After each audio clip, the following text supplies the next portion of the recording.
All right, here we go. Section 8.3, calculating confidence intervals for one mean. The truth is, if you got confidence intervals for proportions, this is just a little plot twist. And so I think this will make sense, and you're going to do a lot on your calculator. I'm going to apologize right from the beginning. This is Mr. G's mess over here. That is not me, so I'm sorry about that. But anyway, here we go. 4 confidence intervals for one mean. It's still going to be the same thing. Now, you've seen this before. Statistic plus or minus critical value times standard error of the statistic. That hasn't changed. The statistic before was a p hat. Now it's an x bar. The critical value before was z star. Now it's t star, right? Because we're on that slightly different distribution. It's not normal. Standard deviation from your sample, not from the whole population, divided by the square root of the sample size.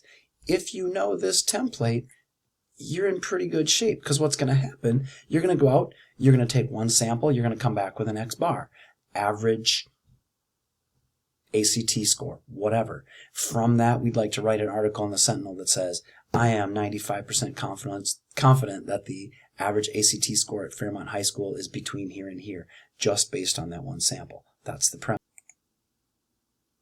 Okay, so here's the picture, right? This is both 8.2 and 8.3. Confidence interval is always going to be a statistic. It was a p hat, now it's an x bar where we're starting from. That is our point estimate. Plus or minus, there will be a critical value. And then standard deviation of the statistic. Now, he's kind of written over this, so it makes it a little bit of a mess. Square root of p times 1 minus p over n. We made those p hats because it was from the sample. Same thing here, sigma over the square root of n, except now it's s instead of sigma. So the similarities between 8.2 and 8.3 are pretty striking. There's a lot of similarity. Slightly different formulas, but same general pattern. Okay, your conditions. We still have to do the same conditions. And the fact is, they're the same. Randomness, normality, and independence. Randomness, normality, and independence. Now you can read, both 1 and 2 are the same as they were for proportions. Randomness, it has to be stated, right? You're gonna read in the story that says it was a random sample. If it wasn't, you're gonna have to say, I don't know about this. Independence, that's the 10% condition. That's what gives us permission to find the standard error. Again, Mr. G says the population has to be bigger than or equal to 10 times the sample size. Darren and I say the sample size has to be less than or equal to 1/10 of the population. If that doesn't make sense, that that's exactly the same thing, stop for a second and figure that out. 10 times the sample size has to be smaller than the population, or the sample size itself has to be less than or equal to 10% of the population. Those two things say the same thing. Those two conditions are the same as they were back in 8.2. The third condition, randomness, normality, and independence. Well, normality. This one's a little goofy, but don't freak out. I just got done telling you it's a different distribution. It's not normal anymore. We're using a t distribution. It's true. It's almost normal. It's normal-ish, right? So we still call it checking for normality, even though what we're really doing is we're checking to see if we can use a t distribution. But still, randomness, independence, and normality. Now, there's one more little plot twist here. First, if the population itself is normal, we're golden. Go right ahead. Second, this is the one we had before. If the sample size is bigger than or equal to 30, central limit theorem says, hey, you're approximately normal, approximately t, move right along. That's cool, right? If the population is normal, or if we have the central limit theorem, move right ahead. Turns out that t procedures, because it's a little bit squattier and a little bit fatter in the tails, means t procedures are what it's called robust. It means we have more wiggle room, right? And so, if the sample size is less than 30, t procedures can still be used unless you see there's some crazy outliers or some big time skewness. As long as it's roughly symmetric and there's no outliers, you can still go ahead. The population isn't necessarily normal. We don't have enough for the central limit theorem, but if the sample itself shows it doesn't have any crazy outliers, we go, you know what? We're going to go ahead anyway, and we're going to call it normal-ish. If it's crazy skewed or there's crazy outliers, then you've got to stop. You know that's not going to happen here. We're going to give you examples that you can actually. All right, we're going to work through an example here. One example. Now, I will tell you that Mr. G is going to go through all of the process for how to do this and set up the formula and everything. I am going to show you how to do it with your calculator. So, again, I know you can read. There's a company that manufactures portable music devices. They call them M-Boxes. That's really cool. Listening pleasure of their on-the-go teens. M-Box uses batteries that are advertised to provide, on average, 25 hours of continuous use. Students in somebody else's statistics class, certainly not mine, looking for any excuse to listen to music while doing their homework instead of listening to me, decide to use their statistics to test this advertising claim. They're going to put new batteries in these M-Boxes, and they want to run them until they run down. Here's what they found out. One set of batteries took 15 hours. One took 22 hours, 26 hours, 25 hours, 21 hours, 27, 18, and 22.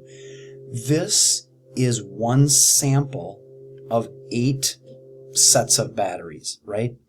What we want to know, what's a 95% confidence interval for the mean number of hours that these batteries, not just these 8, but the whole population of these kind of batteries can be expected to last. So we're going to make a confidence interval out of this sample of size 8. Little n is 8 here. Checking the conditions. Okay, so this is going to be part of the state plan do conclude that Darren has. State, what are we trying to find? Construct and interpret a 95% confidence interval. Checking the conditions. This is the plan portion of it. What are the conditions that we need to check? I don't know if it says up here exactly, but we're going to assume, typically, we're going to say that our sample came from a random sample in SRS. That will be stated in the problem. Independence, this is the 10% condition. We have a sample of 8. He says, is the population of all M-Boxes bigger than 80? Yeah, we assume that's probably true. We would have said, is 8 is less than or equal to 10% of what? 80. Is the population bigger than or equal to 80? Yep, again, we would say that that's probably true. The last check is for normality. Now, it doesn't say anything about the population being normal, so we can't go with that. The sample size is clearly not greater than or equal to 30, so the central limit theorem isn't going to do us any good. So the last thing is to check, does it look like there are any outliers here? Now, we're going to take a look at a quick little plot. The truth is, if you come across this, you look at it and say, you make a super quick dot plot. Okay, make a number line, put dots, and say, hey, look, it doesn't look like there are any big outliers here. I'm moving ahead. That's going to work. I'm going to show you what Mr. G does here in just a second. Here's what he did. He entered these 8 numbers in his list 1. Stat, edit, list 1. Type in these 8 numbers right here. By the way, I don't know if you can hear my neighbor cutting down a tree outside. I have the windows closed, but I can still hear his chainsaw, so sorry about that. Anyway, enter these things in your list 1. Then make a stat plot about that. Second, y equals, did a stat plot. And by the way, you won't have to do this. And pick this. He chose the one that shows outliers. This is the picture that came from these 8. It says, oh, look, there's no outliers. Then he said, well, how about if we make a quick little stem plot here? Looks like, oh, look, there's no crazy outliers here. It doesn't seem to be skewed. These things together tell me it's probably good. The truth is, if you make, like I said before, the world's quickest dot plot, make a number line, put dots at 15, 22, 26, 25, 21, 27, 18, 22, you'll see, oh, look, there's no crazy outliers. Good enough. We're going to keep moving forward. That's going to be your check for normality. Again, because T procedures are robust. As long as there are no crazy outliers, we're good to go. Okay, so now we move into the calculations. This is the do portion, right, of state plan do conclude. Here's what Mr. G says. We know we've got X bar. Remember, that's the average. You take those numbers, add them up, divide by 8.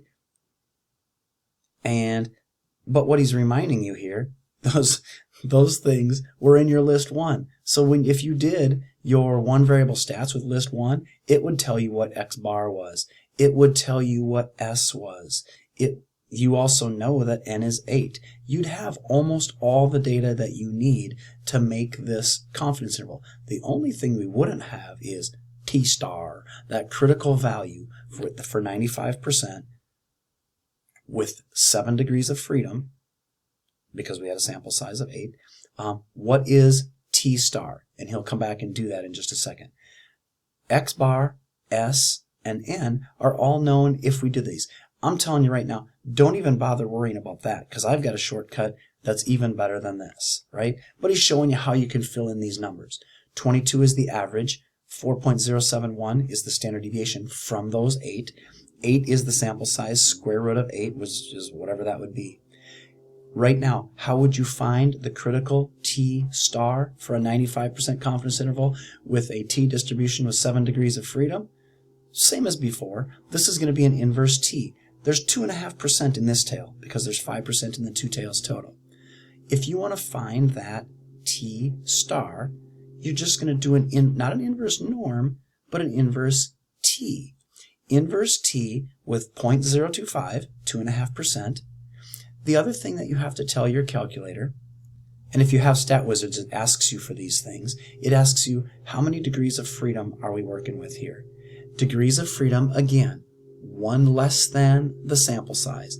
Our sample size was 8, so our degrees of freedom will be 7. So there's the 7 that we've got for the degrees of freedom. And if you do that on your calculator, it turns out to be, should be around 2, right? But because this thing is squattier than a normal distribution and fatter tails, we have to go a little bit more than 2 standard deviations to capture 95%. 2.365 apparently, right? Now, you can do these calculations, and it's not super hard. 22 plus or minus, he's doing it. I'm going to pretend to do it in my head really quick here. Let's see, that turns out to be about 3 point something. I can't remember. And then you can even do 22 plus or minus 3.4, and that will give you this confidence interval. And that's all cute, and it's actually very logical, and none of it is very hard.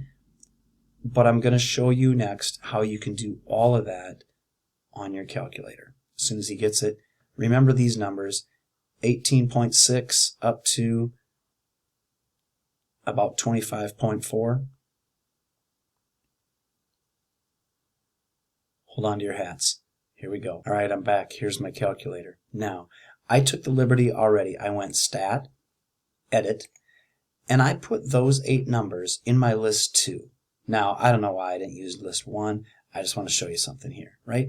These are the things. They're in list 2. So I could do Stat, Calc, one variable stats, using list 2, calculate, and it would tell you there's the 22, there's the 4.07 we want to use. But you know what? You're not even going to do that. You don't have to do your one variable stats. We're going to scoot over to tests, stat, tests, and there's this thing called a T interval, an interval made on a T distribution. Now, there's 2 different ways that you can enter the data to tell it to do the T interval. Maybe you already knew the stats somehow. If the problem says, you know what, your assistant went out, they found this X bar and they found this standard deviation, you can go ahead and just type in the X bar and the S sub X that you know. You can tell it what N is and you can do that. But your calculator is smart enough. If you put your cursor on data and you tell your calculator, hey, just do this using the input coming from this data, you have to tell your calculator where is the data. Remember, mine is in list 2. I don't know where yours is. Maybe you put it in list 5. Maybe you put it in, again, mine's in list 2. Frequency, we want it to be 1. That means each of the numbers in list 2 occurred one time. The confidence level, again, is as a decimal. If we go calculate, 18.6, 25.4, X bar was 22, the standard deviation was 4.07. Hopefully those numbers seem pretty familiar because that's exactly what Mr. G got a long time ago. If we go back to here, that's the same confidence interval that he had when we first started. You can always do it with your calculator. You will never have to calculate this without using your calculator. This is the way you can show your work. Now, when I did it on my calculator, it showed us these numbers. The only thing it didn't show us was t. The last thing is going to be the conclusion, state plan do conclude, where you put it in a sentence in terms of the context of the story. 95% confident that the true mean number of hours of battery life for all whatever is between here and here. Putting it in context. And that's the whole thing.